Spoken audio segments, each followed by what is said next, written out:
From high school, from one, I just knew I'll be a DJ, and I'm doing this for life. My first DJing job was being paid 5 sock, and I used to play for over 6 hours. There's more to DJing than just playing with the equipment. Your network is your net worth. Right. Yeah. So ideally, apart from having the skills, have people skills. It will take you so far. Everyone can DJ. Like if I teach you how to DJ, you'll DJ. But the social currency, if you don't have it, there's no way you're going. Hey guys, welcome back to yet another episode of Financially Incorrect by FX Pesa. I am your host, Barrack. Thank you so much for the support that we've gotten. As you know, I guess we've been talking about the last couple of weeks. We have gotten to a year of podcasting, which is I think about 53 episodes, yeah? 56. Oh, we're now at 56. Okay, 56 episodes. So I'm really happy for the community. I'm going to continue reading a few comments as I did last week from what I've seen both on Twitter and on YouTube.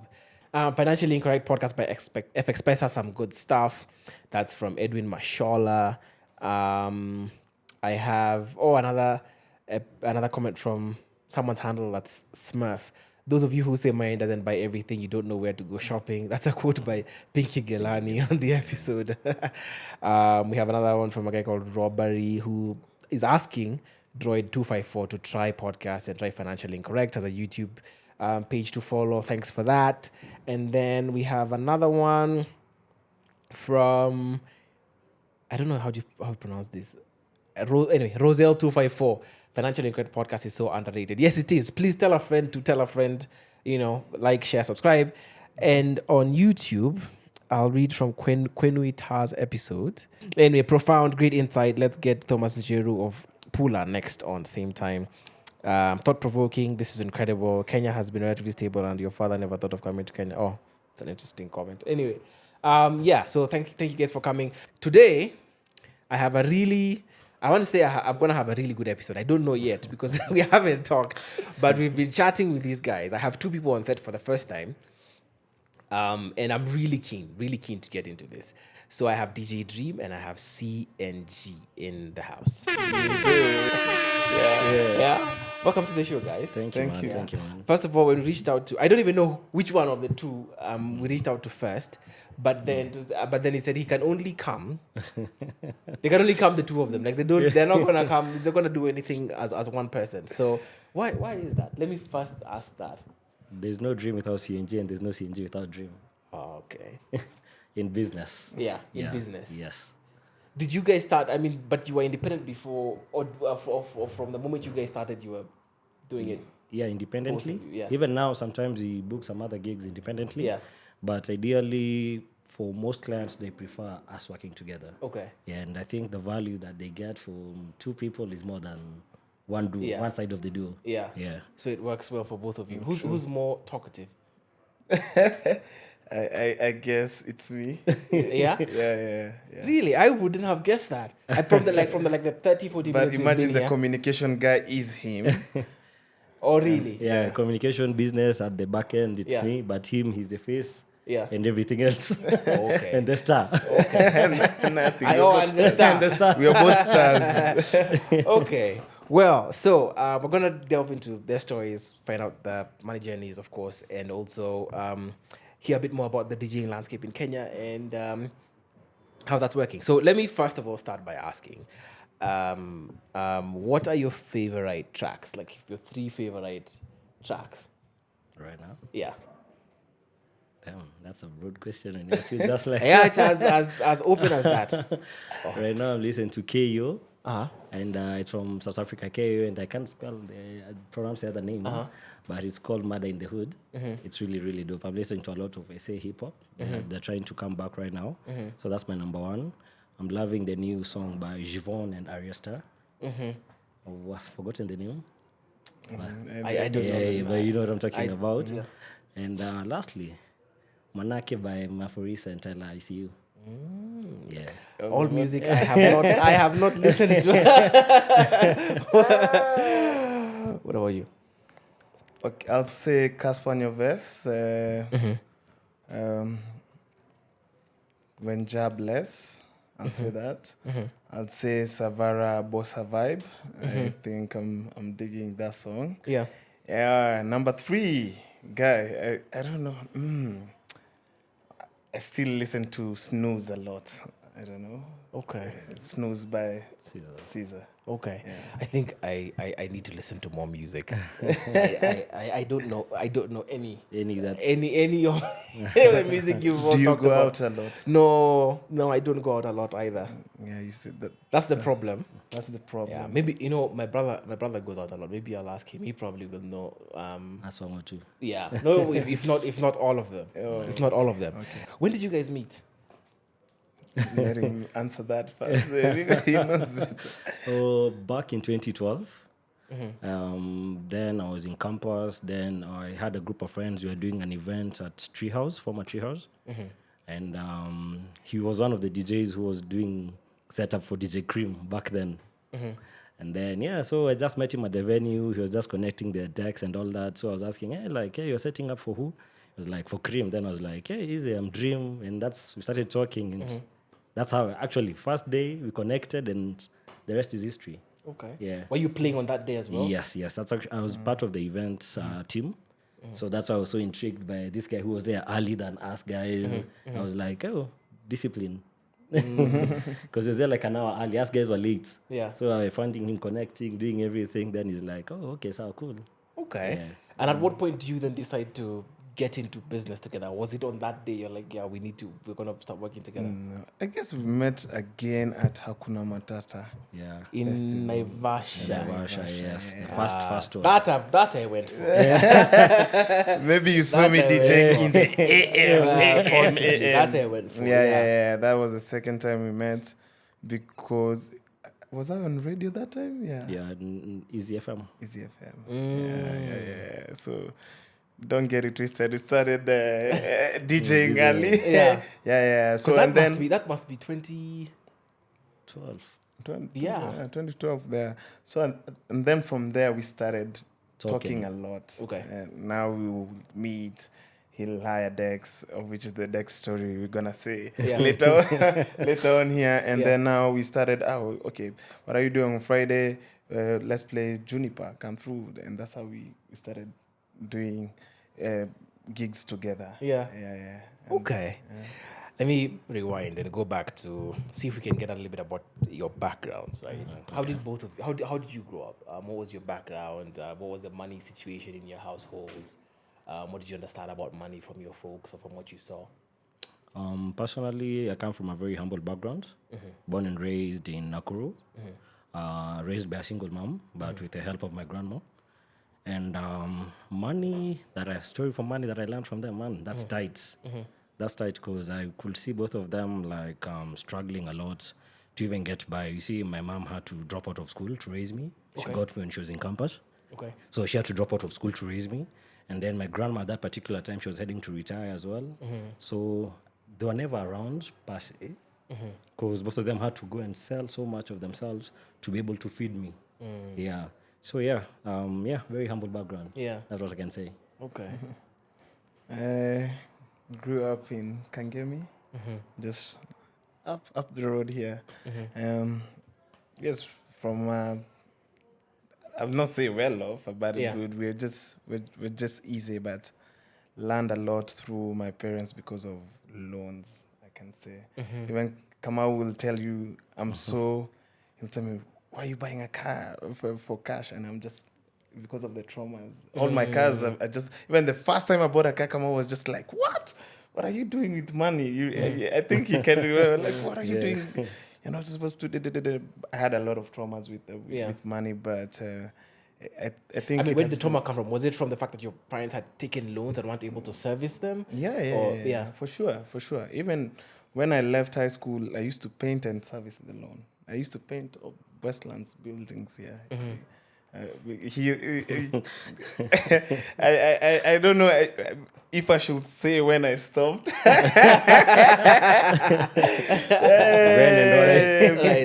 Because after high school, I started painting.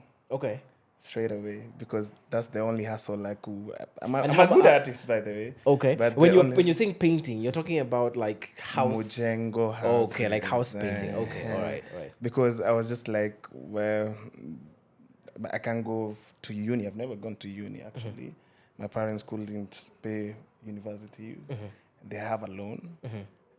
I still have to work and pay the loan, because you're going home back and like, okay, where's Chums? And that same money was the money Charles Njoroge is saving to go to a DJ academy and buy decks. But now I hustle. I was painting. Then this one day, a boy from Kangemi fell from 4th floor till down, 4th floor. Like, you're seeing everything in perspective. You see how, like, Kendrick comes down on the swimming pool video. Right. The paint is coming down. Everything in slow motion. I fell, and then I was in shock. I stood up, luckily. And from that point, I said, I'm not painting again. What happened? Like, I slept. Why did you lose concentration? And You know how you, like, it was a site where, like, you come work, so no harness, helmet, nothing. Yeah. It's just you and your God, and you get the money later. So is it that I don't mean to make light of it, but is it that okay? So you hit the ground and then you stand up and you're like, I'm done. And you walk off. Yeah, you walk off. Actually, I was telling Kamau this story. One day we were coming from Nakuru. We were just laughing the whole way. Yeah. And then there was a roadblock. A cop stopped the car. We were both laughing. And then the cop is just like, what's happening to these kids? Even he had to get out of the car. I laughed. He laughed the whole way because of that situation. Yeah. So I stood up and I said, you know what? I'm not doing this again. Let me just try other means to get money. But luckily, God came through. I bought the decks. And that's how we were able to connect even with him more and other DJs like Cream, Hypnotic, Exclusive. Like, people used to hire decks from me. Okay, and I get see. some comments, Okay. Yeah. So how much were you being paid for the painting per day? How much are they paying you? I was like a kind of a boss, I'll say. Yeah. I used to get 1,500, and then I had other subcontracted guys. So I used to pay them 700, and I ate the 300 on top. So it's I was a boss in some way. Yeah. So at the end of the day, how much were you making? How much were your decks anyway? How much are you saving for? Oh, back then the CDJ 850s were 180k. 80K. Yeah. 180k. So you can imagine, you have to split your money from Django to mom's side, like pocket, and then put some for you. But once I didn't accumulate the whole money all at once.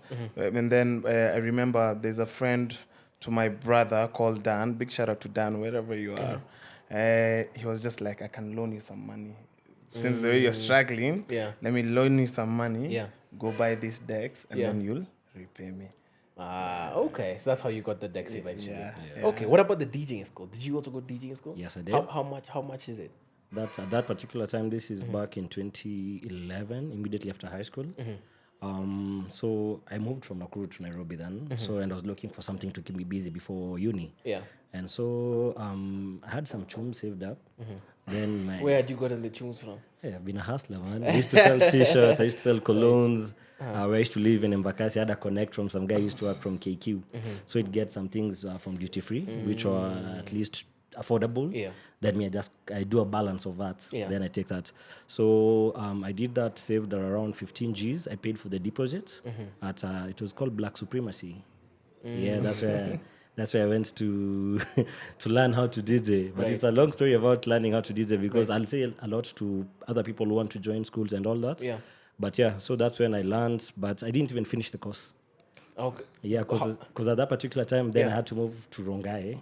So I was leaving Rongai to come to town to learn how to DJ. And the room was like this, actually. But you are like 50 guys. In a room like this? In a room like this. So there's like a corridor where you guys have for to the record, eat. this room is not very big. Yeah. Then there's a corridor, so you guys have to wait there. So there are times I could go all the way, and have to hustle to get the fare as well to come and go back to Rungai. Yeah. Then you come, the teacher, the instructor is like, today you can't be able to do it. Yeah. Come tomorrow very early in the morning. Tomorrow early in the morning you come, there are guys who are there at 6. Me, I'm getting there at 9, I'm thinking I'm going to be number 5 there or something. So now it got to a point it became too tedious. So I just opted to learn from another DJ friend of mine from Rongai, who was not even charging me for anything. He just told me, come, you'll be opening for me. From 3-4 p.m. till by the time guys start getting the club. Yeah. That's around 5. So that's where I learned from. The basics. Yeah. And for both of you, do you get into DJing because it's what you wanted to do, or do you feel like the circumstances that you were in, this was probably going to offer you the most lucrative way out? This is how you could see a way to make money and make a living and all of that. For me, it started off as a hobby because ever since I was in high school, I was so into DJing, into music. Ever since I was a kid, actually, music has always been a very big factor in my life. So in high school, I had a neighbor who was a DJ. So every time after school, I'd go to his house and I learn a basic or two. So I was like, this thing is interesting, but I never thought it would be the main thing I'll do at the end of the day. Probably something I'll do out of fun, but not the main thing. But when I got into it seriously, even when I was in campus, I was like, okay, this is what I want to do for the rest of my life. Even if I'll be employed or anything, I can find a way to juggle over the weekend and the weekdays. Yeah, so yeah. We never thought it would be lucrative. So even at the time when you're saying you're going to DJing school and it doesn't work out, and then you're now sort of an understudy for your friend for DJ friend in Rongai, you're still going to campus at this point. I'm still going. Yes, so this is like a side thing. It was a side thing, something that was keeping me busy and all that. My first DJing job was being paid 5 sock, and I used to play for over 6 hours. 5 sock, and I have class the following 90 bob, 5 bob now. And I have class the following day in the morning. So that's how for me it was not about the money at the beginning. Even now it's not about the money, it's passion. What we do in our career, I think it's more passion than everything else follows. For me, like from high school, from 1, I just knew I'll be a DJ, and I'm doing this for life. Like I used to sell CDs, mixes. Like Jamhuri High School, they knew me for selling Code Red mixes, Black Stars. DJ and Rap used to travel at that time doing R&B mixes. I used to sell those CDs. Yes. Like I knew I want to be a DJ from. So it was your passion, and you just sort of I'm going for it. Okay. So how long does it take, I guess from both of your experiences, how long does it take to be a good enough DJ to charge people for money? Like if I was to say right now, I want to sort of learn the craft, and whether it's find an understudy or go to school, whatever the case is, how long do you think it would take me, the average person, to get to a good enough point where I can charge someone for my services? For me, I'd say if you have passion, if you really have passion for the game, 3 months you can learn everything. And 3 months, I say in this, like you can read a room in a corporate world and, they want to listen to this. You can go somewhere downtown and, they want to listen to this. There's more to DJing than just playing with the equipment. There's you knowing how to play for a different type crowds. Of crowd. And there's also the business side of the DJing that I want people right now are starting to learn. At least I'd say us guys, we were lucky enough to learn a bit earlier, the business side of it. But 3 months, I'll say you learn the basics. But for you to be a really, really good DJ, you need a lot of practice. So I'd say 6 months for me would work. But after 3 months, you're able to play. But playing is, like you said, playing is not the only thing. There's so many other aspects that are involved in DJing. Reading the room, reading the crowd, understanding genres, different kinds of music, different kinds of artists. So 3 to 6 months. Okay. So how long did it take you guys to get your first paying gigs? And how much were they? Damn. Me, my first paying gig was 2012 to 2013. And that was because of, in campus, guys used to know me as a DJ. So I was able to transition to campus nights easily where guys were like, so you play, you always tell us you're a DJ. Yeah. And that was the 5 sock. The Facebook gig. And also Right. sometimes I was using my own money, I'm not getting paid anything. Right. Yeah, so first as a duo or No, by first myself? of all, just separate. Yeah. 20, Yeah, so yours was 2013. Yeah, that it was this 500 for It was 500, 6 hours. then it moved to 1,000, Yeah. then it went to 2,500, Yeah. then like that. It progressed. So by the time I think we started playing together, I think we were being paid 5,000. What was that? 5,000, I think this place at K1 opposite. Oh, the one we did our own event. Yeah, own event, yeah. Even I can't remember. G-Sky was the name. G-Sky, yeah. G-Sky was the name, yeah. G-Sky, G-Sky, yeah. For So, me, I guess I used to, those hood pubs, where you have those rubber, leather. You enter, the strip. you enter like this. Those are the ones, and we'll get you a Red Bull since you're young, don't drink. That was the mode of payment. Right, so it was in kind. So when do you first get cash and how much? Cash. Yeah. I can just. Where? That same pub. Yeah. Now, like the demand, because Kangemi, I have a lot of friends. Okay. And when I'm not playing, the pub didn't have. It was empty. Yeah. Now they just come through with your people. Yeah, you get 1,000 bob, and then that's just it. And then I'll just walk back home. And so at this point, is DJing your only source of income? No. There's painting on the. But I thought you stopped the painting. Or when do you have this accident that kills the painting? Later on, when I buy the decks. Yeah. Okay, and how? So you're saying this is at 19. So how old are you when you're buying the decks? How many years has it been? Right? Come on. 21, yeah. 21. So it's like the accident is like 3 years later. So at this point, you're painting, you're DJing, anything else you're doing for income? No. I was printing t-shirts. T-shirts as well. Yeah. Okay. And any income you're getting, you're splitting it 3 ways. There's the folks, there's the for folks, yourself, and then saving for the decks. Yeah. Okay. What about you? Is there any other source of income that you're getting at this point? At this particular point, I think my mom used to send me like 4K a month, which was upkeep for the whole month. Right. Yeah, so at least I had food, Yeah. I had transport to school. Right. But also at the same time, I was doing CDs for Matatus in Rongai. If you know Rongai, it's one of the best routes. I have one those mixes. I used to stand at the stage and at first I used to give them for free, then easily transitioned for them. The demand got too much, so like now I was charging them like a CD that has like 6 mixes, like a sock. Then after that transitioned into merchandise as well. So I had the same crew I was talking about. We had an event. Yeah. We were called the Dream Team. Yeah, so we started doing merchandise with the guys. So there were some bits of here and there where we got something. Yeah. But yeah, still not good enough. But Yeah. it was. And what were you doing with your money at that time? Surviving. I think, in campus life how it is. Yeah.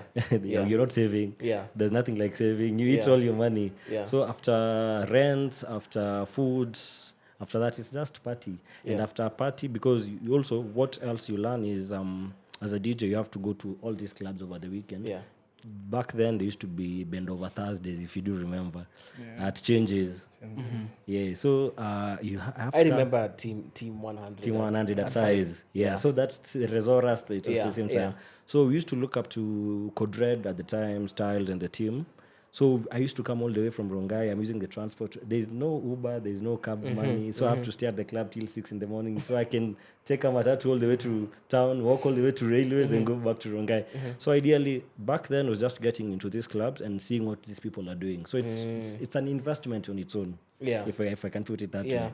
So ideally, apart from those parties and the investments, nothing much. Yeah. I went dressing because I think we've always loved fashion ever since. Right. So buying different outfits and all that. Yeah. So at what point do you begin to feel like your DJ careers are really taking off? Like what's that paycheck that comes in or that gig that comes in damn. that you start feeling like, okay, like now we are not in the 5-10K sort of I range. do remember mine. Like now this potentially can be a career for me. Mine was Juniper Social, former Jays. here in Westlands. There's a friend of mine called Kaveni. We were in campus together. She was in a different campus, but used to party together back then. She's the one who paid me my first 25 G's via check. This is not the 5 sockers being given via M-Pesa. Right. And it was a regular gig, like at least 2 Fridays a month. I'd get a gig from Juniper. So ideally had like 50K. That was a lot of money. It was 25K per show. Yeah. Right. And that was, I was like, 2 whoa. Fridays. 2 Fridays. 2 Fridays in a month. And how many hours would you need to play? I used to be there by 6 till around 11, 12.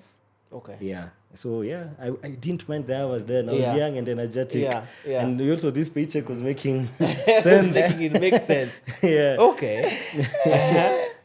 What about I think you? it's the same It's the because same. we had 2 interchanging Fridays. Yeah. So you had the other 2 Fridays, Yeah. and then he had the first and the last. Yes. And me second. First and the third. First and the third, and you me had second. second and Yeah. Yes, and we used to survive by tips. 10K. You're forgetting your check. $10, $10K tip. $100. 10K tip. You're So, just like, question: my God. Did you guys know each other at that point? Yeah, so I met Kaveni, and so since then I didn't have decks. He had decks. Okay. So I had to hire decks from him. That's how we became so close. So every Friday I'd call him like, hey, is how I'm coming. You'll come to my hood. Yeah. So I need decks. So I go all the way to Kangemi, pick up the decks, and then come to Juniper, play. Then find he had a taxi guy who he trusted a lot. So the taxi guy will come at 3 in the morning or 1 in the morning, collect the decks and take them back. Because I can't take them back to Rongai. Right. So from that 25K, CNG used to pull up my 5K. I was still making bands, Instead of saying that this is brotherhood, instead of he's like, the decks is a different thing. Yeah. So what I did was like, okay, let me get you Fridays, so now I get the decks for free. Yeah. I just pay for transport. But yeah, Okay. that's how. So you negotiated the second They deal say, for I was him like, so that you don't have to I pay don't for have to pay for the deck. So now you see okay. that 10K, and Yeah. then he gets that money. Yeah. Yeah, I save the money on my end. Yeah, that makes sense. So how much were you making from renting your decks in a month? or in a week? Let's do it in a Sometimes, week. let me not throw shade to the people who used to rent out decks too, but Yeah. sometimes they used to be frustrating AF. Yeah. Like you give someone decks, they come, they are not working, you have to go back, do repairs, and then you remember still have to pay my guy Yeah. his cut. Yeah. But it's at the end of the day, it's really returned the money. Yeah. Yeah, and when it did, I said, you know what? Now it's only for us and us only. So as soon as you finished paying back the loan and you had made back your money, you're like, I'm not because renting them anymore. It was tiresome. You give some other DJs the decks. And the funny thing, there's a DJ I gave decks, then went MIA on me like for 5 days. MIA. For 5 days. For 5 days. But life is interesting. I see him eye to eye these days. Like, he can't tell me nothing. But I'm not bragging, but Yeah. that's how life works. You do Yeah. something bad to someone expecting that they won't get somewhere. Yeah. Now we are here. We like, Yeah. yeah. Okay. So 25 G's is the first sort of 25 G's a show. A show. Or A 90s. month is 50, A but 90s me, is- sometimes I was on 60. We used to pay taxes on that 25. We used to pay Yeah, but withholding. they, Because once it's above 24, you pay withholding. Yeah, we used to pay we withholding. have paid so- taxes for a long time. Okay. So 5% of that used Of to that- go to the NIN. So it was right. not really 25. Okay. But you only miss something like 15 assured. Yeah. 15 assured plus the tips. Right. Now, yeah, but you don't count the tips. So let's Tell say me about the tips because I didn't know that was a thing. back then it was. Nowadays it's not. Back then it was. So Back someone then would just it was. walk up to you and be like, I, I've had a really good night. no, I remember there's a night. Yeah. We extended hours with him, and then we were given like 25K, and then we were just like, wow. Tonight we are going out for sure. As a tip. As a tip. Yeah. We close our things, called my cab guy, take this home. Yeah. Today we're going out. Today we're having fun. We're We are having rich. fun, Yeah. at least. Yeah. And this is cash. Remember, you have to wait for till Tuesday for you to get your The check. check, but this is now cash. This is now cash. You've been given now. And Today you was paid all. was the tipping culture? I mean, you're saying that it's changed now, but at that point in time, Yeah. was it at every place that you would You'd Not DJ every or place. in specific places? Juniper back then had a really good crowd, and more pro house music, hip hop. So once you play that kind of music and request, trust me, you're not living without $1 plus. Wow. That's really interesting. I didn't know. I didn't know about that. But anyway, so at this point in time, you're making essentially 40 G's a month, 60 G's a month at the very least. So what are you guys doing with your money? So now so after campus, I'm like, this Rongai life is not for me anymore. So I'm making 40 G's like this. Yeah. Okay, now let me live close to town because also the commuting was really expensive. So I moved to South B and now started a different life because in campus I used to live with housemates and all that. So now I'm like, I want to live by myself. Yeah. This time I had like a girlfriend, so I'm like, hey, I want privacy, I want all this. Right. So I think I saved for like 3 months plus.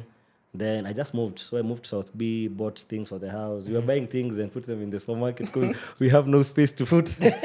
So we are like 3 months from now I'm moving. So I'm buying something, I'm telling them store. I'm just going to come. So when I moved, I just went there, bought everything fresh and moved to South B. So that's where I used the bank. Actually, that's what the bank I made that time. I used it to move. So now I started life afresh again now because whatever I had saved, I've used it to get the stuff needed for the house. Okay. What about you? For me, it was just saving. Okay. At that point, Kamau had already moved out. It's not like I didn't have my own house. I had a house where my parents stay. Next, I had my own apartment. my own. It was a mansion. So at that time, I'm saving, and then my bro wants to do production, so I'm helping him with some of the cash from production, and then we started practicing at our studio. Kamau. He used to come all the way from Rongai. Namchinjia kuku live. He's a good chef. I kill, cook. Everything. You kill, pluck, cook, everything. Ask him.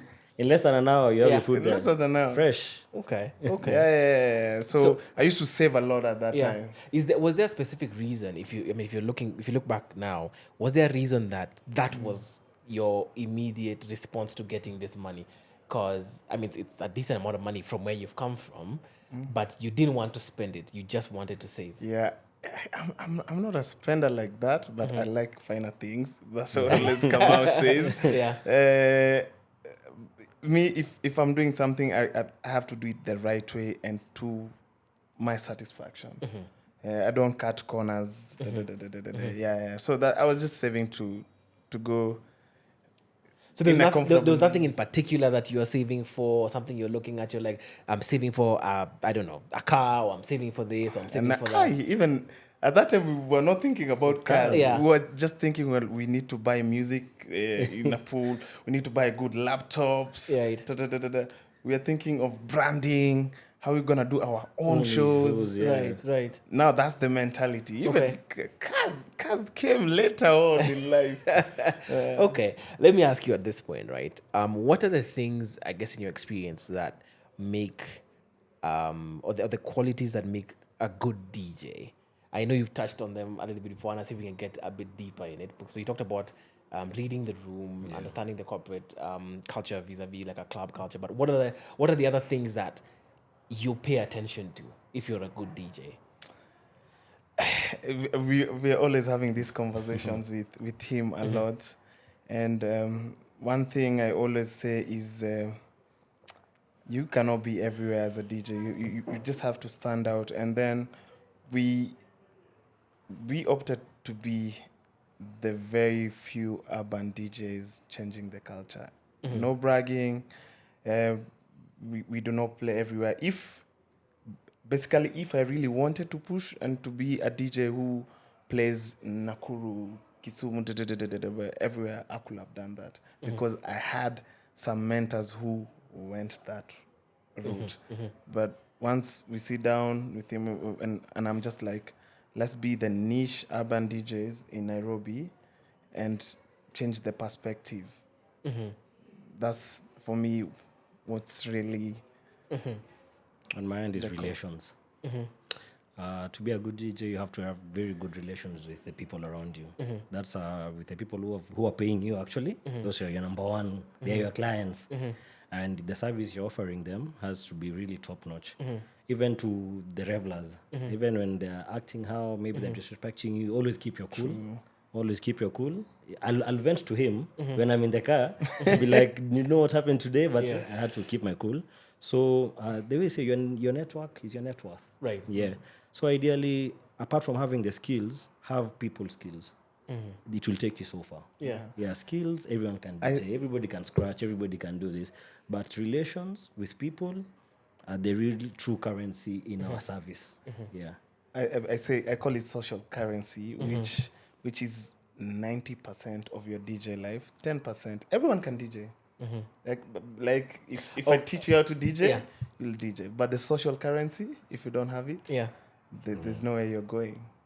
Okay, Demi, I want to ask you a question. I want you to break it down for me, because you're saying everyone can DJ. If you teach me, like, what is DJing? Like, if you were to break it down to me in the most simplest definition, right? Like, what essentially is DJing, and what are the things that you're trying to pay attention to? Is it the beat? Is it a sound? Is it where you want your audience to go? Yeah.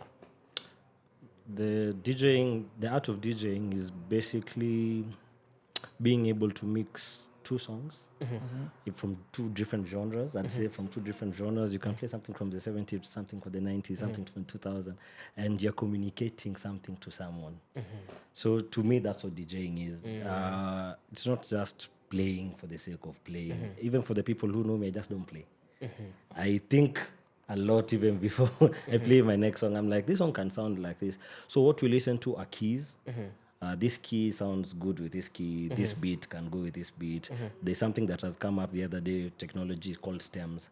You can play with a different beat with a different acapella. So technology is also helping in that aspect. Yeah. But the art of DJing is playing music, communicating through music. Let me put it that way. CNG? I think he has said it all, but Yeah. you said break it down. Yeah. I can say music. The relationships you build. Yeah. The relationships you keep. And staying focused in the game, because you can get lost in this. Yeah. Yeah. Okay. That's what I can say. What's been your best DJing night? What's been your best night as a DJ? Yeah. Oh, we've had so many. I know. I want you to tell me the best one and why that was your best one and why you feel that was your best one. Wow, I can't. I know one. Adinkule. That's a concert. That's a concert. A DJ no, night. but whether it's a concert, like, it doesn't matter what it was. Like, where you just performed. Right? Adinkule in Kenya. We were playing with him. So we were like the last DJs to go on stage just before him. Okay. We were supposed to hype the crowd for him. I think the sing-alongs we got on that day, and I think that's what changed our lives, actually. Our concert lives from that particular point. We've done several concerts, but that was a deal breaker for us. Yeah. Yeah. That one was nice. Yeah. He removed his shirt. He was all over the place. Me was just playing, and this set we hadn't planned for, because the DJs before us had played a bit of everything. So I asked him backstage, what floor do you think we should go for? Yeah. He's like, we just do everything. I'm like, let's do this. Let's take them back. So now we played old school Kenyan music, because no one was playing old school at that particular point. So, the crowd went wild. Even from the Gen Zs to the millennials and all that, yeah. So a crowd of 3,500 or 4,500 people. Everyone is singing. Actually, it was 6,000. 6,000, yeah. I remember. Yeah. So that to me, that was the best night as a duo. Right. As by myself, I've had so many, I can't even remember which one exactly. Right. But for a duo, I think that one and Boys to Men last year. Yeah, Boys to Men last year, I also did we did something really great. Okay. Yeah, sing-alongs from when you get CEO singing. Yeah. And MDs and guys even from, I don't know, that one was also It's a special feeling. Eh? Yeah. What about you? Do you agree? Same Boys to Men? I really have one of my top. I was alone. It was at Winning Post, Mass House, a group had brought a DJ called Joy T, and I was the last DJ to play. And everyone is just like, "Hey, I don't think you have anything to play." Everyone was telling me that, and then I was just like, "Cool, we'll see." I was just like, "Today is when you'll see passion to its full core." Right. I started DJing like this. Even Joy T was on stage with me, and it was so mind blowing. I removed my T-shirt. Is that a thing? It's always been a thing. The first time was 2019. That Inkule. Then after that, he's always been naked. No. JT was before. No, it was after. JT was after. Yeah, it was after. But that was. What happens that you then get to the point of like, okay, this T-shirt needs to come off? For me, it's just energy. The energy, and I'm just like, you know what? Now it's my time to show the world who CNG really is. And I DJ'd, and guys were just like, whoa, you know what? You've done an amazing job. That was one of my top nights. Yeah. And I wish we had a recording of that night, but we only have memories. That's it. One of my best. Speaking of memories, do you guys remember your sets? Like, can you you know how, like, if you listen to professional athletes or whatever, they will describe what happened in the game, like, you know, in detail, and they have the ability to do that. Do you guys know your sets? Like, you're like, I know I played this and this and this and this and this, and that's what curated this experience for these guys. Imagine most of the concerts, we end up playing different things than we have planned. Like Boys to Men. Yeah, I remember us starting and guys screaming or thinking. When I was walking down, it's one of the Boys to Men guys, and guys are screaming, and then I'm just like, shit, like, why, like, what's happening? Dream is just like, there's too much noise. And then we end up playing different things. Now we're doing sing-alongs. What we planned and what we played, two different things. So. Actually, you'll remember if you play at the same spot often. That's the only time you'll remember. But considering we play in different places, and different places have different crowds, totally different. Like what I play at B&D on a Wednesday won't be a set I'll play at another place on a Thursday. So totally different things. Right. So you have to read the room, read the crowd, know what kind of energy they're on. If like today I'm playing at 6, that's not what I'm going to play next time, because majority of the time our sets are from midnight, or even 1 a.m. So totally different energies, totally different sets. Rarely will you hear the same thing, especially if it's something that you're doing like duos. Rarely. Okay.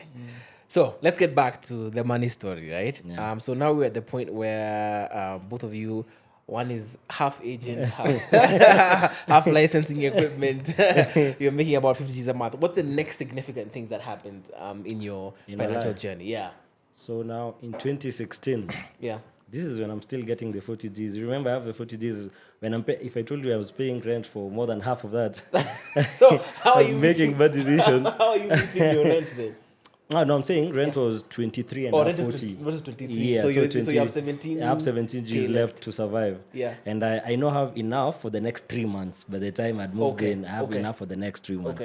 So in those 3 months, I went trying to look for work. And there's a place I walked into, I remember, it was called Njoroge Tavern along Ngong Road. Is it still there? The one that's it moved right now. It's in Eastlands. So I met the owner, the lady that time, and I told her my vision for a place. And I told her, like, just try me, give me a Sunday and see what you can do. She was good enough, and she was like, okay, sir, let me give you this coming. This was on Thursday. So she's telling me, you can do this Sunday. And I was like, okay, no problem. So that Sunday, I invited my friends. We did something. Before, they used to do bands. This was the first time they're doing a DJ on a Sunday. So I'm like, they don't even have equipments, number one. So now I have to hire equipments again. This first gig was not paying. It was a proof of concept. It was a proof of concept. Then I was like, it is no problem. I talked to my guys, talked to my friends, and I think they made record sales on that Sunday that they never made for the first 6 months of that year. This is now October 2016. So then after that, she liked the concept. She was like, can you do it over and over again? I was like, actually, that was what I was going for. And then she told me to look for someone who we can do marketing with, where I'm just the entertainment, the other person is in charge of marketing. Okay. And now this is where I met, I called one of my friends called Dan Paps, and we became a duo for Njoroge. Njoroge is what took me to the next level. So from the 0, it went to a 10, from a 10, like that. I did that for 5 years. At Njoroge. By the time you're leaving, how much were they paying you now? Enough. Give us a range. Because this is you're playing every... This was a monthly salary. So they count the Sundays, then there are some commissions here and there. Right. So whatever she gave us to do was to handle her entertainment and her marketing. So there was a marketing bit, there was entertainment bit, and now, Okay, so you are like a mini agency of sorts. Of sorts. You had to come through us for you to get into anything there. This is brands, this is what. Right. So we were actually the ones who were running Njoroge at that particular time. For 5 years, that was really a good run for us. Interesting. And so that's when it took me to the next level. That's what bought me my first car, actually. Okay. How long did it take you to be able to even buy the first car? 2 years. 2 years? Yeah. Okay. What about you, CNG? There's a part I want to explain where people don't. Now, at that point, you got Njoroge at 2016. Now we are kind of not drifting, but we're not DJing together. Okay. And now my life is starting to go down again. Okay. I'm just watching movies. What's happening or what's not happening? 24. I can explain 24 from season 1 to 8, script to script. I don't have now. He's kicking it, and I had no grudge for it or anything. You know how people say like chanini, right? And I've never mentioned it to him. Even today, surprisingly, this conversation has come. I've never viewed it that way. Like we are memoka to mention. I hate those words, especially when people say that. If you see someone progressing, be happy for him, and then it's going for him. He gets Njoroge, he gets 40-40. Boy is busy, booked and busy. So, and then I have one gig, bench rongai. You can imagine the bench rongai in Kangemi where right. So now with pick a job. I had bench once a month, and to get your money from the bench, you had to go till there to wait for your money for like 3-4 hours for them to give you your money. And how much are they paying you? 15 go up. It was 15 Gs. Okay. 15, like half of it, like half of went to Uber. Not even Uber. My taxi guy knew like. Sorry. Did you know how much he was making at the time? No. Me, I never asked people how much. Okay. But I'd like to say this. I didn't make money for 6 months. Do you remember? I invested my money back. Me and my partner at that time, Dan Paps, we invested our money that we were making every Sunday back to the business. Because this place was dead. We were trying to make this place the most sorted out place in Nairobi. So now we had to call guys like we are earning. At that time, when you're starting, we were earning 10 each. Okay. So that's 20 Gs. Every Sunday, we would buy people a bill of 20 Gs, drinks, So food. you're spending your money on I'm going home negative. I'm going home at negative. Because me, I knew this place is going to take off. Okay. After 6 months, I never bought anyone anything. Sorry, I want to come back to your story, but I want to hear the 40-40 bit. And then the 40-40. So you said you had it at the same time. That's the same time. Dan Paps also had gotten a deal at 40-40. Same thing. Yeah. So now he's like, let's go to this other side. You do Saturdays, and Sunday we on this other side we do Njoroge. So now you see I have consecutive gigs on Saturday and Sunday. Sure bet. Okay. So 40-40 at least, I wasn't buying people anything. Okay, because that was already established. That one not already established. This other side is where you're not making any tunes, and people don't even know this story. I think it's me and Dan and a very, very few friends. But we built that place in 6 months, and after 6 months, we never, for those 4.5 years that we were left, you never had to buy unless I want to. And even at this point in time, when you're saying you're building you're paying your for people's bills, are you inviting people and then you're paying their bills? Yeah, because you see, I want people to know this place. People don't know of Njoroge. We're trying to build this brand, Njoroge Sundays. And if you are here back then, it was the biggest Sunday night. Guys used to go to K1 for the K1 Flea Sundays. At 9 p.m. They come there. So even K1 had started at that time. Guys were leaving at 6 in the morning. Njoroge is the one. I think I'm confusing Njoroge with with The one on Ngong Road. The Njoroge is the one that you get off Ngong Road. Yes, and then you go like off a left, and they had yes. like a huge gate somewhere. That was packed. Mad. That place used to get packed on Sundays. Yeah. Okay. Anyway, so we can come back to you. Yes. So he's doing Njoroge 40-40. You have the bench. They're giving you 15K, and you have no jealousy. None. No jealousy. Yeah. You're just happy for friends when they're doing their thing. Yeah. You know. And I used to go support even once a month if I could go. Yeah.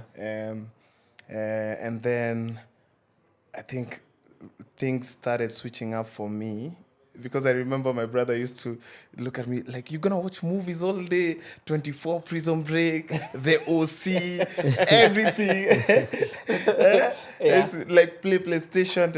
And then one day I got a call from Mosound. And she was like, hey, there's production DJing. You want to come? Production DJing. Yes, for sure. How much are you guys going to pay? Not a lot of money. 15 G's still. CNG, all the way to KICC. Production DJing, it was the easiest thing. What is production DJing? It's more of a planned thing. It's awards. You play this song at this particular point. Play this song, and you finish. Okay. You play like so 10 easy songs. work. Easy work. Yeah. That was the first call I got, and then now I started getting these corporate gigs. After that? Yeah, after that. Now they're paying 20 Gs, but now you're doing 3 gigs in 4 days. Even sometimes I used to do like 6. Now they fikisha the salary even to 30. And these are, when you say corporate gigs, you're saying these are what do you call them? Safaricom. These awards. I used to go Mombasa with SGR deep. You're playing for Safaricom the whole night. I was skinny. If I show you those pictures, you won't believe. At that point, it was when he was doing Njoroge now. But now we come back doing gigs together with another friend of ours called Lex. We built something called The Revolution. This is back. This is your taking. This is back. This is back. That's 2014. Lex story is 2014. Yeah. Where do we come back? We come back. See, 2014 I was still in campus. But after we come back, whereas now you're coming, I'm giving you one Sunday at Njoroge. It was Saturday. I started Saturday. Yes, then you connect me to Pete at Mosound. Yeah. Now the corporate gigs became too much. Right. Yeah. Because now I was doing corporate. Now I'm making good money. Yeah. At the height of your corporate gigging, how much would you say you'd be taking home in a month at that point? Back then, it was a lot of money because you used to be a production DJ. Yeah. But I can say, you cost lose 100K. Okay. You won't cost Okay. Yeah. So now there you're making money. We come. I connect him. He start doing those gigs, and he connects you to Njoroge as well. Now Njoroge 40. And then I went Somalia. Somalia is still back. Somalia is 2016. You guys went to Somalia? No, he went to Somalia. Hey man, I've hustled. Who took you to Somalia?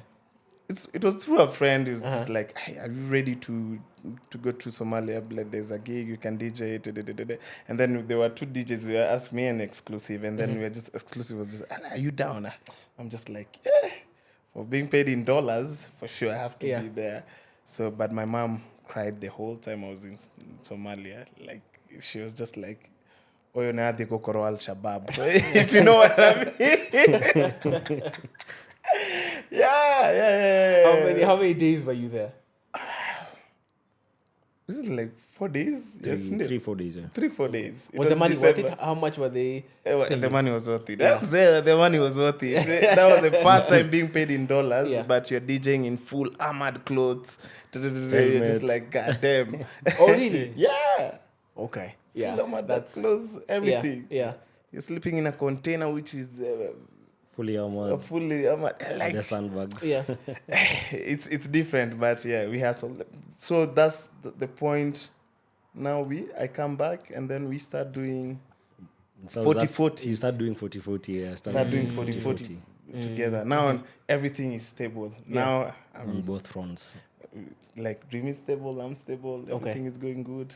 Now is the time to level up, and that's the point I bought a car, and Kamau is asking me, what are you doing with your... After Somalia, after 3-4 weeks, I had a car. Okay. And that's what the point he told me, like, what are you doing? Nah, this is a bad financial decision. I remember that talk in the morning because we were at Vineyard, Kiambu Road, and we were both playing, and then the time for going home, I told him, like, enter the whip, I'm dropping you. Hey, the amount of Msomo I got outside that car. What do you remember what he said?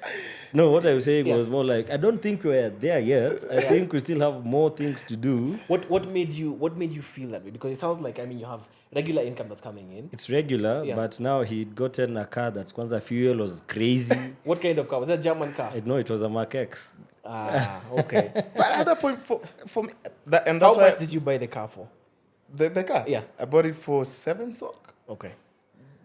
For me, I don't like cutting corners because the car I wanted, it's a Mazda Demio. It's costing 660, and my friend is telling me for this Mark X, which I know. We went to the yard with him to buy, and then I was just like, no, let me not cut corners. Let me buy what I want. Okay. Yeah. And that's the funny thing he doesn't know.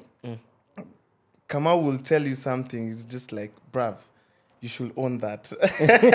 He'll tell me things like those. That cologne is just only 20 G's. Just buy. You feel good about yourself. But at the back of the mind, Kamau will be like, why are you using this one?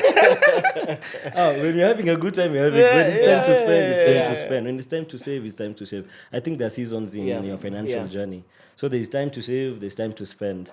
And so you felt like even though you were making money, you weren't at the point where you could service a car and take care of a car. I wanted him to move from where he was staying. That was the biggest. I've already moved at that point. I'm like, you should move from where you're staying to a better. That's a better investment. That time I had already moved. Before me even buying the whip, I had already moved, done so 1, 2, 3 things. But Kamau felt like nah.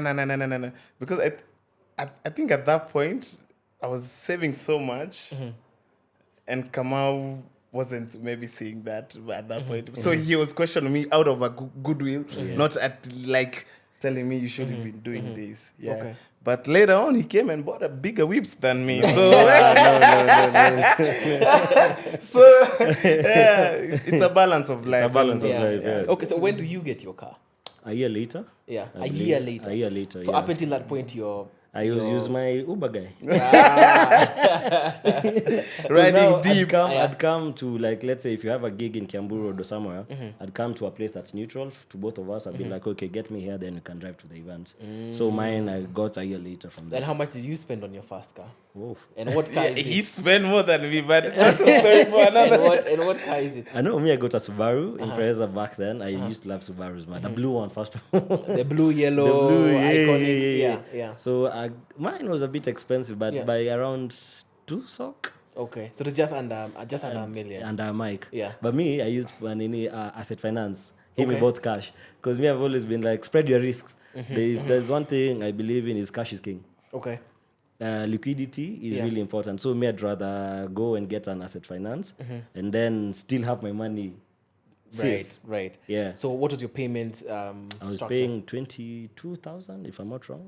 Per month, yeah. So to me, it's not even phasing me that much. Right. But to him, he bought cash. Yeah. So the whole initial bank, like, I'm like, because of the traumas, it's just like, nah. Yeah.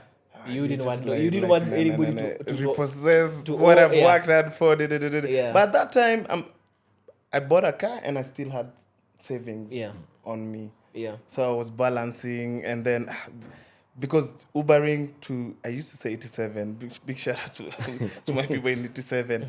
Every day, my gigs at K1, GWK, like that back and forth. He used to be close. He used to be mine was cheaper. So for me now, the cab money wasn't making sense, and I was just like, you know what? Nah, I need to buy a car. Yeah. And then you buy a car, and then you still like 87 is still far. I can't be sleeping while driving. And right. You shift to a place where it's convenient, and you can think you're saving so much by staying so far away because you have a car, but at the end of the day, sometimes you're using so much money. Yeah. Out there driving that car till that place. Okay. And at this point, what's informed your financial thinking? Because you're talking about asset finance. Where did you get that information from? Did you have to research it? Did you have to speak to someone for it? And for you again, what's informing the decisions that you're making? Is that a feeling?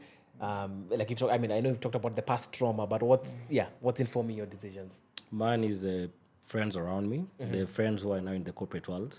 Now they're not in the service industry like me and him. So for them, they're usually like they do asset financing in a lot of projects, even if it's buying land, even if then they're cut off from the mshahara. So as guys, then I was looking at the money that being cut out. I'm like, I'm comfortable paying this. I'm okay with it, and it's. Like I said, cash being liquid has always been a thing for me because of different things. Because I'm also supporting the family back home. I'm the only child, and the family back home depends on me. Yeah. So also, you never know. My mom might need A, B, C, and D, and I need to have that money to take care of her back home. So me, it's the people around me who brought me into that culture. Yeah. And I think up to date, even apart from a few investments here and there, I wouldn't mind doing asset finance.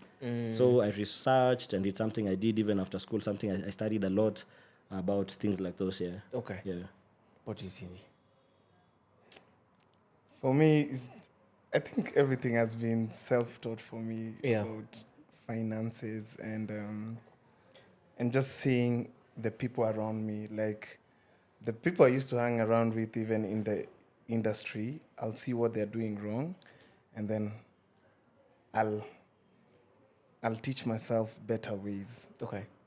If I can say, nobody taught me about money or investing, but I do have a lot of talks even with my brother about money, because even when I was still in T7, I built some rental houses that, they're still there. But, but it's self-taught a lot. And then just talking with friends, even like Kamau. And then, even though we disagree on some matters sometimes, but we both communicate to each other in a way that both of us are benefiting. Okay. Even if at some point I do not believe in asset finance, that's your way of how you want it. It's okay. I'm here to support you. Okay. Yeah, and some we agree, some we disagree, but it's life. Yeah. Okay. So is there anything else you guys are investing in at that point in time? Are you buying land? Are you,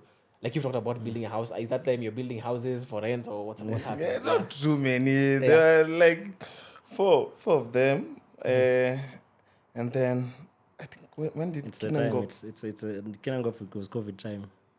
Yeah, that was COVID time. So that's when you have a story for days. Hey, should we come to COVID times? But the funny thing for me, let me just jump the story. COVID times, I really lived my best life, I guess, because now I'd saved. I'm not asking anyone for rent.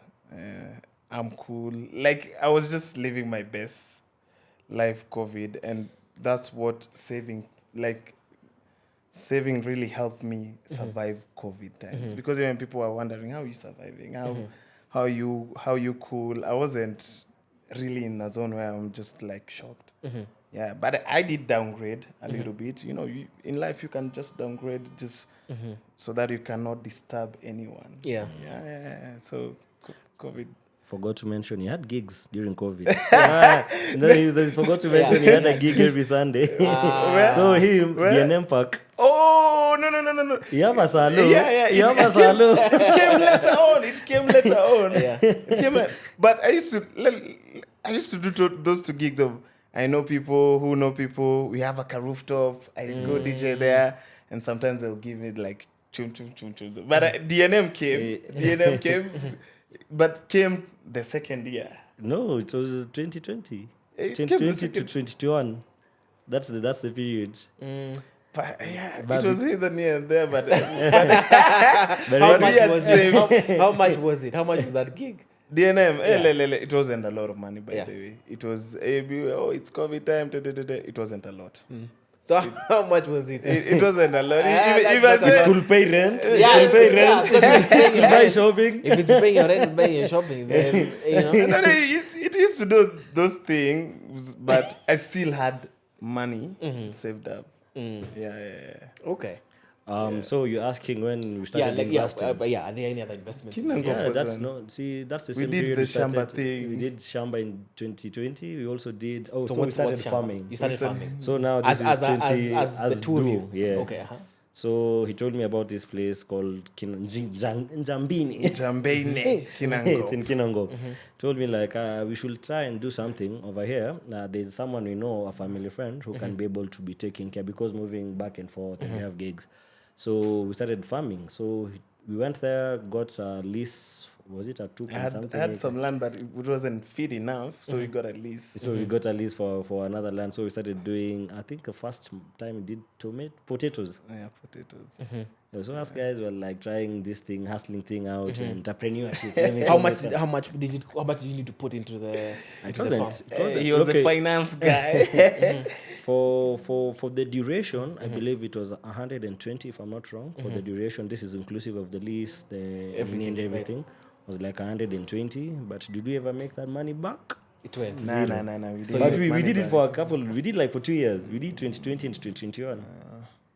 We So- were still doing. So we got another partner. We Yeah. got even more land. So was it the coup? Was it paying for itself, or how did you 120,000? If I'm splitting that into 260,000. Let's say even for We that didn't one, recoup. we didn't recoup. But we still have this lease for 2 years. Okay. There's no way we're But going we to let. went just even. Yeah, we went. The first time we didn't make money. Yeah, the second time we went. Second time at least we broke even. Now we have a partner on board, so we spread our risk like to 3 guys. Actually 4 guys because we had Dan as well. Yeah. I mean, okay, but I want to find out potentially how much money could this potato venture have made? The guys on the ground were promising us things that this you're going to make times 3 of whatever you're investing. So Yeah. we're thinking like even when we're doing our maths, let's say if it's on 20, Yeah. we're looking at either 360 or 480. Okay. So that's when you chomo your money, everyone is Per doing- acre, it was Yeah. per acre. Yeah, now 2 acres. You're just like, No, we man. had 3. We had 3 acres. This thing, I had So forgotten. and this you're putting 120 every year. No, actually, in a Per year we have one season for potatoes. Okay. So after that season, we did cabbages and peas. Then another season, because there's a season for planting, we did Right. maize. Right. So we did several things.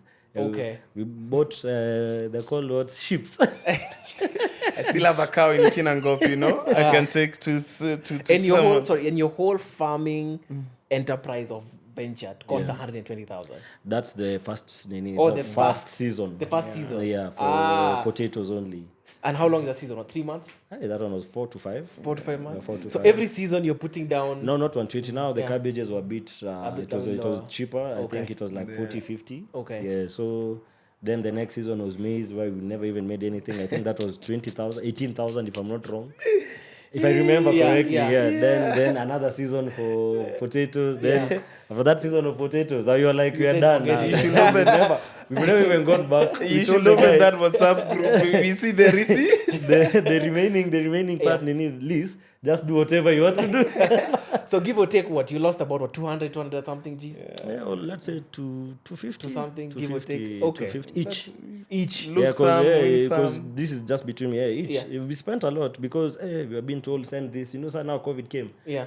Inter-counties, you can't move. So this guy's one who's running everything. Right. So he's telling us, hey, fertilizer Send is this. X amount. No, we are not on ground. We Right, don't right, know what's right, happening. right. And also it's our first time farming. Right. So we don't know these things. Even when you call your friends, they're telling you, hey, idiot. Right. So sometimes you don't want to go and do the hard labor. Yes, So like yes. this guy, he's a farmer. Yeah. So we can trust him. He's CNG's He'll do boy. And was there any paperwork at all? Family. Families. There was no paperwork. Okay. Yeah. So that's one investment. Anything else you try? So did you say this farming thing is not for us? So we so like it wasn't making financial sense, and Yeah. also we had to go there a lot of times. It was taking time from our schedules and all that. So we were like, let's Let's not just go for the leave it. third year. Let's just do away with it. If Yeah. we ever want to go back, probably after we've learned something about it. Yeah. Because we were so green about it. There's nothing like So after that, we did Nanyuki, but now this is just Nanyuki with investments this, in Nanyuki. Just buying land, and all that. Okay. So for future use, not something that you want to use right now. Okay. Yeah, probably in 3-5 years. Okay. Yeah. So you guys bought some land in Nanyuki. Okay. So we always buy next to each other so we can have a family. He's my next door neighbor. Let me ask you, since you're doing, I mean, even you talk about Nanyuki, if you're buying plots next together, if something happens, namkosane, what? No. Everyone has their own title. No, I know everyone has their own title, but you're saying your neighbors. But doesn't affect But you anything. just put that. You'll make the We wall don't have higher. to live there. We can do investments there. Okay, all right. Yeah. So you've tried land. Anything else that you've sort of tried to put your money into? We've done events. Now this is a period as to where we're trying to learn and invest in concerts, invest in small, mid-sized events. Apart from that, land again. A lot of, but we're done with that. We're done with that part of our lives. Land, I tried something with my friends for beard for men, so grooming for men. It's called Modern Man. We are taking a break, but actually we are back now. So I invested in that as well. What else? I've forgotten all the... I can say for events, it started with me doing vibes only. We did Adekule, of which we made a lot of money and then lost a lot of money. But now the company is under me and Dream, doing the residency, a high-end event where you come dressed up, look good, feel good, and have the most amazing time. Okay. But now we are basically 2 events more, and other personal things like him. He's doing the grooming and for me, I'm starting my own other project in Kangemi, which I can't disclose as much, but it's something good. Okay. So when you guys start working together again, right? What then becomes your rate card? How much are you charging people for you to start working together? Well, I know what you'll do right now, but before, when you immediately come back together, because of course there was sort of after COVID now. Yeah. So now you see even the club owners themselves, they lost a lot during that period of time. So you also have to come and understand their side of business. So we come back taking probably 25 to 40% off whatever we were making before. Yeah. But this particular time, we're looking at business both ways. And also, you don't want to seem that you're unreasonable. You don't want to understand them as well. Right. And you also need these gigs to be able to, the money that you used from your savings to recoup a bit. So we took like 25 to 40% pay cut. Yeah. Right. But now after, I think 6 months, now we had to do more gigs. To be able to be making whatever we used to do. Right. So there's a period of time we were not even sleeping, like we're doing back to back. So it took us like 6 months, 6 to a year to be able to go back to our normal rate card. Yeah. Okay.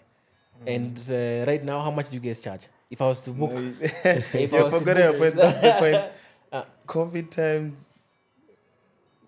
like my friends open a bar, which was here. Right. Yeah. So I'm on location. I remember that calling Dream, and I was just like, there's a new spot opening up.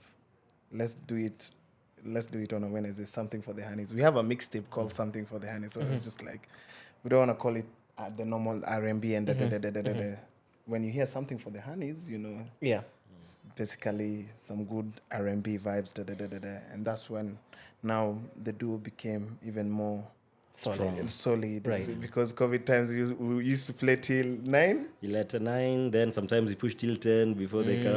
Because guys love that pressure of rushing back home. That pressure was really solid. And it was the only midweek day plan that you could come work there. And then from 3 p.m. You can have a drink, you can listen to DJs. Right. So it was a community. We built a community during COVID. Okay. And that community is what has taken us to where we are today. Like we've built that Something for the Honeys for 4 years. It's a household name, I'd say, that within Nairobi on Wednesday. Yeah. So 4 years actually. We're doing 4 years in December. Yeah. Okay. Now is when you sing the R&B culture, but the boys were back from back then. We're getting it. Yeah. Okay. So how much do you guys charge now? If I was to book CNG the Dream, how much would they charge? Talk to our manager. Should I send you our bio together or separately? Bio somewhere. It's somewhere. But yeah, not a lot, but quite a lot. Not a lot, but quite a lot. Not a lot, but quite a lot. Yeah. Not a lot, but because like I said, like he said, like we're in a niche market. We've been able to brand ourselves as niche DJs who play at certain locations. Yeah. So the locations are quite premium. So the value we give and the value we are supposed to get back should be 50-50. Okay. Yeah. But for more info about how much right now, Reach out, talk to manager. Okay, so I have two questions on that. One is, okay, so firstly, there's hesitation sort of to give the figure that you guys charge. What's the reason for that? Is it you don't want the audience knowing how much you guys are charging or how much you guys are making? Or is because it varies from time to time. So if let's say we get a gig from, they call us from where?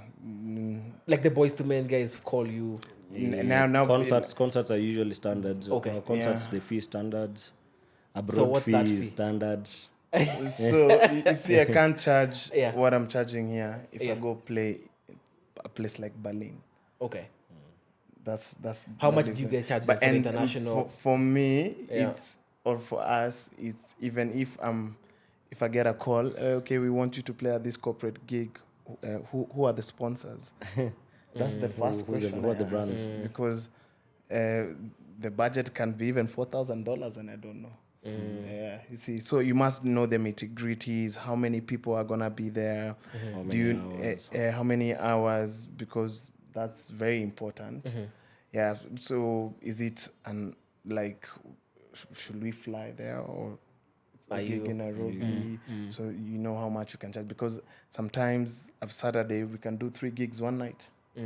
So you get, so it must be very valuable how much you charge. But actually. yes, it varies from clubs to concerts to mid-sized events to corporates. Yeah. It varies. And it There's a changes lot of during things. the season. Yeah. Yeah. I guess, yeah. Because so- now we're going to the busy season. Right now you're getting to the busy season. Yeah. June to December is busy season. Yeah. Oh, the January to Jan to sort of- March, it's very slow. Then starts to pick up after Easter. Pole pole. Then after the financial year, Yeah. that's when things pick up. Okay. What makes you guys your most money? Between corporate gigs, or international gigs, or just I guess your regular gigs like the B&D Wednesdays? What makes you most money? Corporates and private events. Corporate and private. Yes, events. corporate. So it's not even and the concerts. And But you see international. concerts and Yeah. concerts. But you see concerts happen once in a while. Like in a year, we can do 3 to 4 concerts only. But corporate events, you can do even 2 in a month, or even like they're always doing cocktails and something. So corporate events and private events. What about private? How big is the market for private events? Like how many private events will you do? And these are the ones nobody sort of hears about, right? Yeah, like you can't record. Yeah. You You can't do anything Yeah. about it. Let's say 1 or 2 per quarter. 1 or 2 per quarter. Yeah. but people will pay good. People will good rates then good money because there's for it, yeah. privacy and then some of them are not even in Nairobi and things like that. So you can't post. So sometimes people thinking you're back home, kumbe Yeah. you're out No, gigging no. somewhere. Yeah. What's been the most I guess interesting private client you guys have DJ'd for? You don't have to give me a name, but just I guess what was interesting about the experience or the place. Was it like a super expensive location or Guys from their 40s can party. Let me put it that way. 40s, 50s, and 60s, Yeah. those people can party. They know how to have a good time. Yeah. And they are the people that love these private things. They don't want to be seen in clubs or anything. So 40, 50s, and 60-year-olds, perfect clients. Yeah. Yeah. I can say I've DJed State House. Actually, yeah. Yeah. For a private event, or was it one of the government? It was government and corporate intertwined. Yeah. Coca-Cola.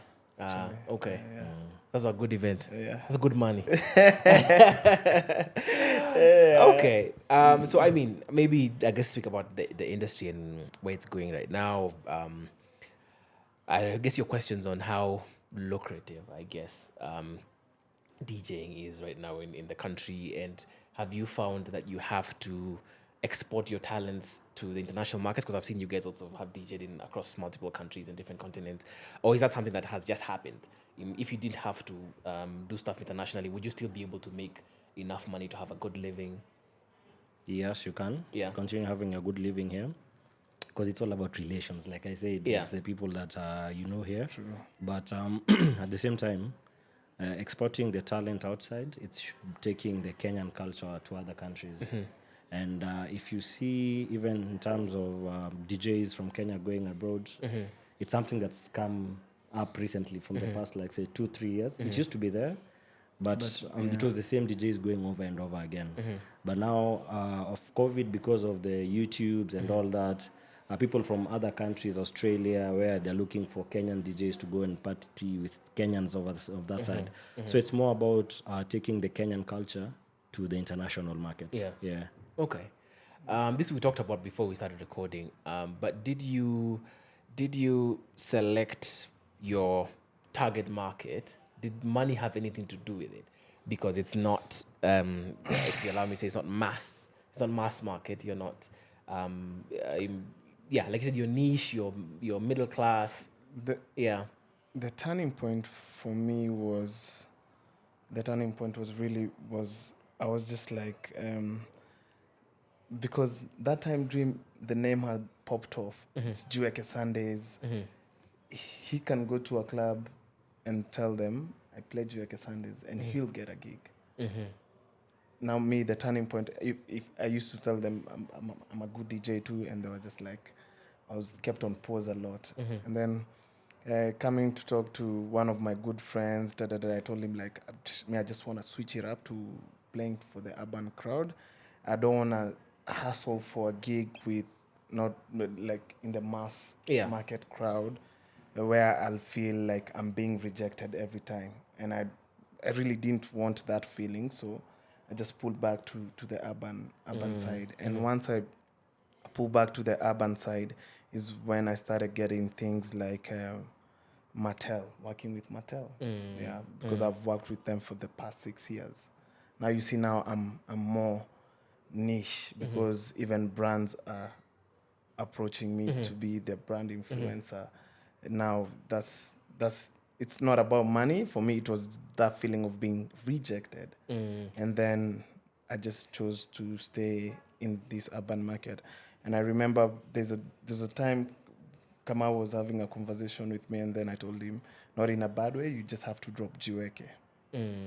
If we are really moving further, now you really gotta leave that to the people who do it, and then now we do this side, which is more urban. For me, that was the turning point, because I was rejected a lot.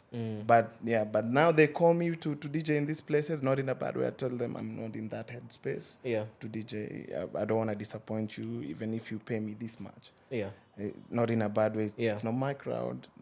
Let somebody else do it. Okay. What about for you? Like you said, when he started talking to his mentor, he talked to me about it, and I was like, Njoroge is like my baby. I can't leave it alone, regardless of, we can still work on other projects together. But something that I've built for 5 years, I can't just walk away from. So this is when we start doing now more of urban gigs over the week. But on this particular Sunday, I'm still going to do my Njoroge. I still have to take care of the Njoroge. So that's when. So you'll get Friday and Saturday, we'll work together. Sunday, I'll go back to the Njoroge thing. But so now, because the Friday and Saturdays we're doing it so niche, we started getting, even after my Njoroge, I can get another gig in another niche place to do it. So, and that's how we walked away from it, and we just came this brand that we are right now. Okay. Yeah. Do you think you guys do you think, like, I guess, selecting the route that you took the most financially rewarding route? Do you think you make more money than, I guess, the other DJs who, I guess, would appeal to a more mass market? Money might be the same, but experiences are different. Let me add, like, you can, we have a little bit of an edge, because now brands will approach you and like, oh, we want you to be on this campaign for this, how long? And like me, you can see the 6 years. He has worked for Jameson for 4 2. years. 4 years. Now you see, it changes the trajectory of money from the others. Because now you can get even 3-4 brands at a go. Right. So now that it's not only DJing money. Right. You're getting brand money. Right. Yeah. So I guess it differentiates you from the rest. Yeah. From the rest. Okay. I want to see if we can do sort of like a breakdown. I've done this with I did it with Ramsey. I did it with I'm not sure who else was here. We've done it with, but I want to see if we can come up with a guesstimate, right, based off of your experience of what the pay scale would be for DJs, you know, as you go sort of higher up the scale. Let's say you've had 2-3 years of experience and you're just starting out. How much would you be expecting to make in a month? Then as you sort of go up to the more elite levels, how much would you be looking to make in a month? And again, this is based off averages, based off your experience. What would you guys say? So if you're starting out a year, 2 years of experience, if you're a good DJ working hard, make networks, etc., how much do you think you should be taking home in a month? Where is this DJ playing? Because that really matters. Let's say they've taken your path. Let's say they've tried to be I guess urban, as you guys are describing it. Yeah. I'd say starting point. Yeah. Probably like 30. Yeah. Per gig? Yeah. Yeah. Probably gig. starting 30. 30 per gig is like the starting point. And if they'd And starting an average. Starting average, yeah. Okay, so I've noticed you guys really, when you're breaking down your monetary compensation, it's per gig. Yeah. Are you able to look at it from a month perspective of, okay, I'm sure it varies based on how many gigs you get, but if you're trying to do an average, would you be able to get it from a month perspective? Because if I'm saying if that guy is making 30 per gig and getting 4, then he's taking home 120. Let's say between 80 to 150, depending on where you're playing. Because let's say, for example, you're playing at Westlands, they pay you 30K.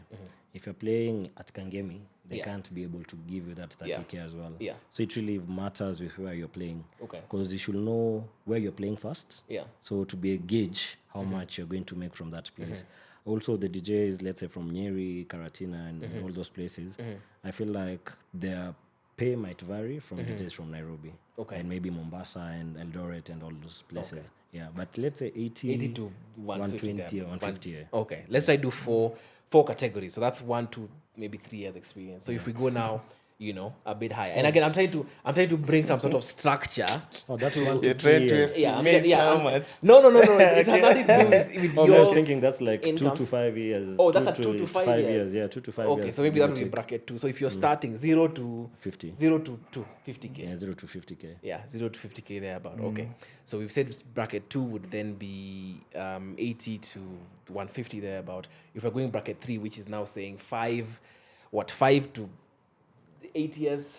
That's say 8 years to 15 years there about.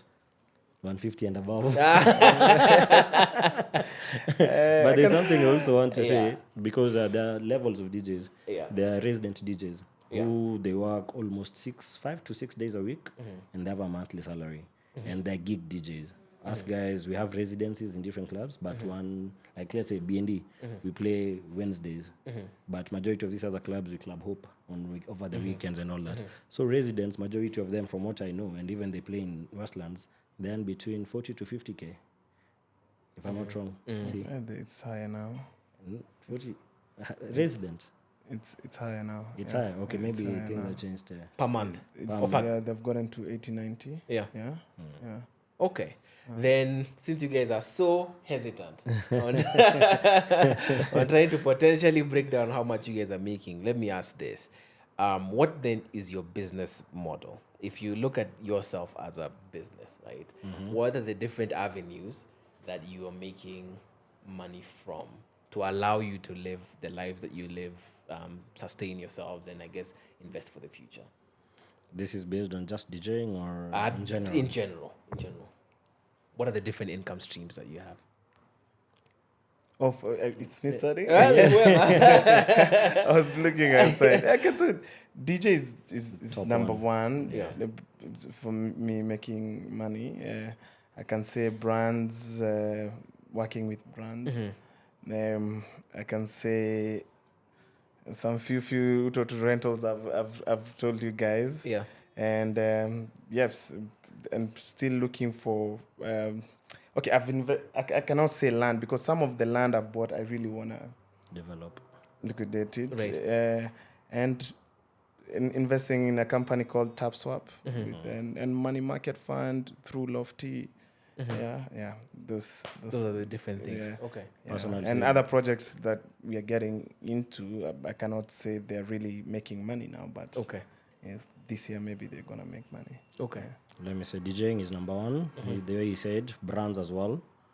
And now that we're doing events, event space has a bit of income as well. Not as much, but it's something that can get you by. For the investment that we've made, because when we do investments, we don't do for 1 to 2 years. We do 3, 5, 7, 10. So now you see for some of them have not matured yet. Yeah, so those are things that you are looking to maybe to start earning from them from next year, 2027, and like that. Okay. So for those investments, you're going to recoup later. For now, those 3 are the biggest earnings for us. Okay. As we sort of wind up, I guess with the different positions that you're in now, did you at the beginning of the DJ careers, did you imagine that the amount of money you're making now was possible in this space? 0. If actually my mom was not supportive about this life from the beginning, because she was like, I've sacrificed taking you to schools and all that, and then you want to tell me you want to become a DJ? Because when I graduated, I was earning that 40K. So I was feeling like for me to go and start earning less than that, and this I'm earning from 4 gigs in a month, didn't make sense. I can use this other time to make more money as opposed to going to a white collar kind of job. But I never thought it would take me this far.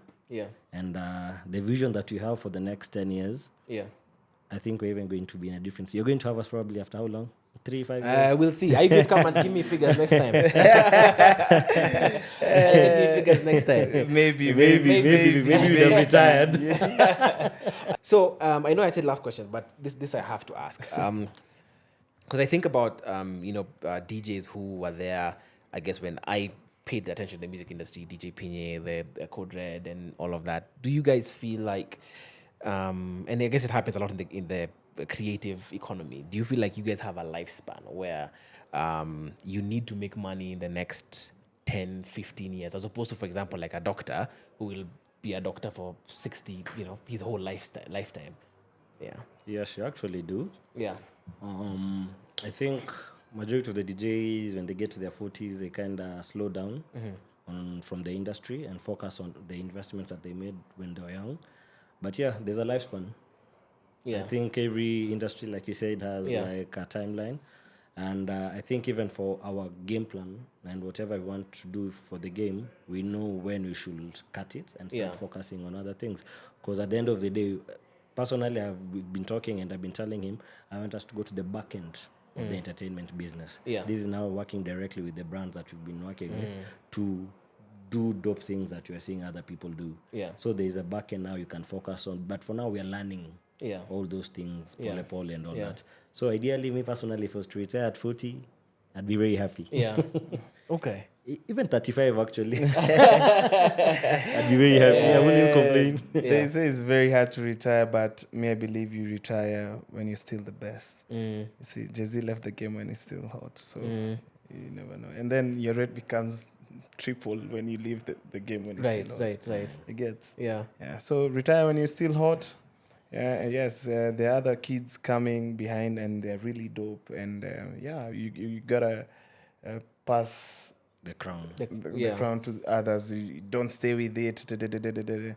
And let's build each other up so that the industry can go to bigger heights. We want to leave it at a point where people can say, Dream CNG really did something for the industry. Because right now there are no groups. There are no Code Reds, Black Stars, but we're still doing a lot of mentoring here and there. So we're still playing our part at the end of the day as we are focusing on our retirement one day. But actually, something you said, we've mentored a couple of DJs in the industry right now. Male and female, and there's a program that we want to start. It's actually, we just on the finalizing bit of it. where we want to mentor young people. Like even we can get one each for a duration of time, or even both of us are one each for the duration of time. We're open to that. Okay. Yeah. But there's money to be made in There's this money. DJ space. You know, we had when Osmo Brad came, it told us, yes, samaki kona pesa. Samaki kona pesa. If you're serious in any business, Yeah. you can make money. Yeah. At the end of the day. Yeah. Okay. Yeah, it's even yesterday I was talking to a cab guy. Yeah. While I was going to play golf. The dog walkers, this dog, some of them receive 500, walking 10 dogs per day. So you can calculate the money he's getting. You see, in every craft you're doing, there's money to be made. So don't complain. Yeah. Could DJ see lifestyle peke yake, actually? Because people see the lifestyle, they don't see the back end of the work that goes on into that. Today is our Monday, being a Wednesday. So today is Monday till Friday and Sunday. Then we have 2 days off. One day we totally sleep, the other day we're back active to start planning for the rest of the week. Right. So could DJ not whatever people see at you online, you're driving this, you're living like this, you're dressing like this. There's a lot that goes behind the scene. Yeah. But people just see the showbiz, but they don't see the hard work, sleepless nights, like you working out. It's these days it's not just DJing and then you just say that you have to DJ, you have to work out, you have to show up for meetings, you have to prep yourself to be a brand. Like there's so much. It's not just plug and play and then you become this brand that you're making money. For you to be this brand you're making money, there's a lot of behind the scenes. And there's also a team that pushes us a lot and supports us a lot. So big shout out to them. I think wanajijua. For sure. Okay.